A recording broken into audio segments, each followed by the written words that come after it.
Antônio B., que se encontra no capítulo 8, Expiações Terrenas, da segunda parte do livro O Céu e o Inferno, de Allan Kardec. Antônio B., enterrado vivo, a pena de Talião. O senhor Antônio B., renomado escritor, estimado por seus conterrâneos, exerceu com distinção e integridade vários cargos públicos na Lombardia e morreu por volta de 1850 de um ataque de apoplexia, estado de morte aparente, que infelizmente foi considerado como morte real, como às vezes acontece. O que facilitou o erro foi que as pessoas acreditaram ver em seu corpo alguns sinais de decomposição. 15 dias depois do enterro, um fato bem casual fez sua família pedir a exumação. Um medalhão tinha sido esquecido por descuido dentro do caixão. Os assistentes ficaram estupefatos na abertura do caixão, quando descobriram que o corpo tinha mudado de posição, tinha virado, e, coisa horrível, uma das mãos estava meio comida pelo defunto. Ficou claro que o infeliz Antônio B. tinha sido enterrado vivo e deve ter morrido oprimido pelo desespero e pela fome. O senhor Antônio B. foi evocado na Sociedade de Paris em agosto de 1861, a pedido de um parente, e deu as seguintes explicações. Evocação: o que querem de mim? Um de seus parentes nos pediu para evocá-lo, e o fizemos com boa vontade. Ficaremos felizes se o Senhor quiser nos responder. Sim, quero. O Senhor se lembra das circunstâncias de sua morte? Ah, claro que sim. Por que despertar esta lembrança de castigo? É verdade que o Senhor foi enterrado por descuido? Tinha que acontecer, porque a morte aparente teve todas as características de uma morte real. Eu estava quase em xangue. Não se deve culpar ninguém por um fato previsto antes de meu nascimento. Se essas perguntas o perturbam, podemos parar. Não, vamos continuar. Gostaríamos de saber que o Senhor está feliz, já que deixou a reputação de um homem honesto. Agradeço muito. Sei que oram por mim. Vou tentar responder, mas, se não conseguir, um de seus guias completará. O Senhor pode descrever as sensações que teve naquele horrível momento? Oh, que prova dolorosa! Sentir-se fechado entre 4 tábuas, sem poder fazer nenhum gesto, não poder chamar alguém porque a voz não ressoa no vácuo. Oh, que tortura a de um infeliz que se esforça inutilmente para respirar em um lugar sem ar. Horrível! Eu estava como um condenado, na boca de um forno sem calor. Oh, não desejo a ninguém uma tortura assim. Não desejo a ninguém um fim como o meu. Horrível, cruel punição para uma cruel e feroz existência. Não me perguntem em que eu pensava, mas mergulhava no passado e entrevia vagamente o futuro. O Senhor disse cruel punição para uma feroz existência, mas sua reputação, até hoje intocada, não faço por nada de parecido com isso. Pode explicar? A duração de uma existência não é nada na eternidade. Certo, tratei de agir bem em minha última encarnação, mas tinha aceito esse fim antes de voltar para a humanidade. Ah, por que me perguntam sobre esse passado doloroso que só eu e os espíritos, ministros do Todo-Poderoso, conhecíamos? Saibam então, já que é preciso lhes contar, que em uma existência anterior enterrei viva uma mulher, a minha, completamente viva, em um túmulo.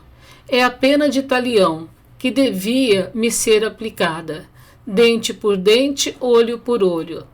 Agradecemos por responder nossas perguntas e pedimos a Deus para lhe perdoar o passado, em favor ao mérito de sua última existência.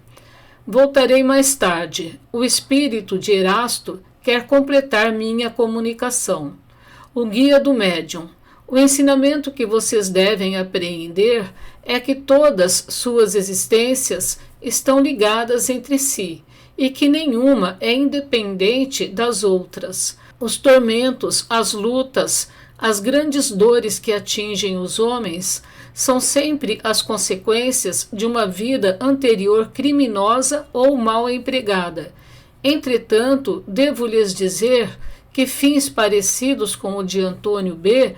são raros, e se este homem, cuja última existência não teve nenhuma reprovação, terminou dessa maneira, foi porque ele mesmo pediu esse tipo de morte, para abreviar o tempo em que ficaria vagando e atingir mais rapidamente as elevadas esferas. De fato, depois de um período de confusão e de sofrimento moral, para ainda expiar seu crime horrível, ele será perdoado e se elevará para um mundo melhor, onde reencontrará sua vítima, que o espera e há muito tempo o perdoou. Saibam, então, aproveitar este exemplo cruel para suportar com paciência, meus caros espíritas, os sofrimentos corporais, os sofrimentos morais e todas as pequenas misérias da vida.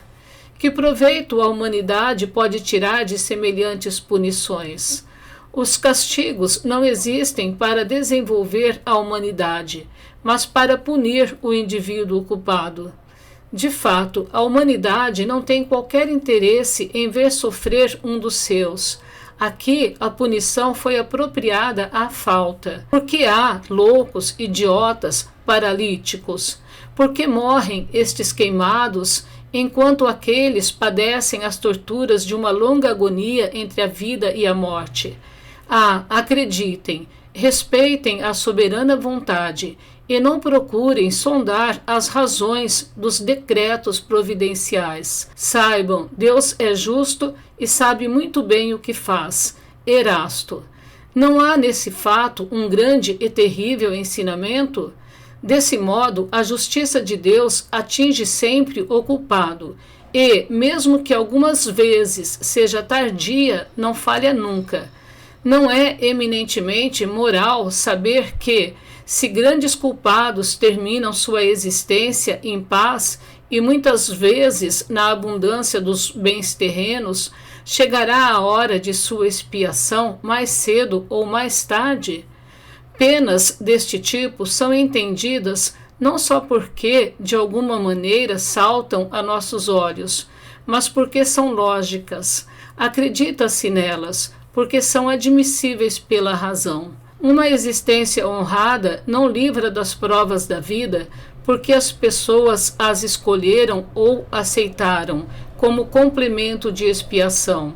É o complemento de uma dívida que se paga antes de receber o prêmio pelo progresso.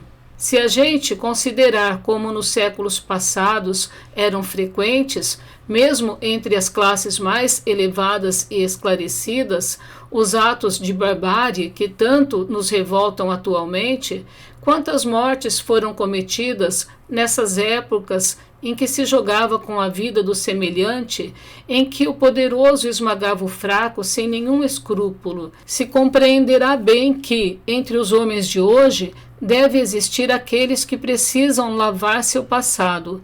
Não ficaríamos mais surpresos com o número considerável de pessoas que morrem vítimas de acidentes isolados ou de catástrofes coletivas. O despotismo, o fanatismo, a ignorância e os pré-julgamentos que existiram na Idade Média e nos séculos posteriores deixaram às gerações futuras uma dívida imensa e que ainda não está liquidada. Muitos nos parecem não merecerem ser infelizes, porque só vemos o momento presente. Nota: apoplexia significa sem sangue, descoloração de pele, pela falta de sangue.